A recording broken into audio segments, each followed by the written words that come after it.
Alam mo, may nag-message sa akin, sabi niya, yung pinakasalan niya raw, parang hindi raw yun yung tamang tao para sa kanya.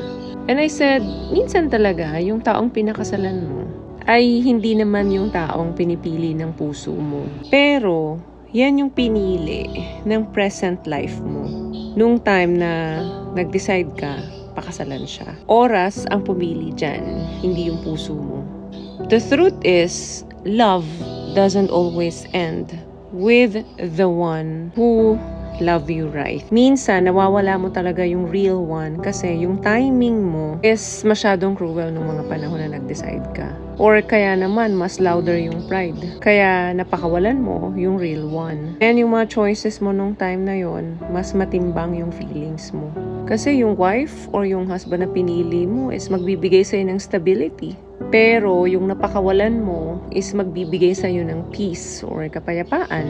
At yung peace, once na nawala na yan, hindi na babalik yan kailanman. It's never the same again.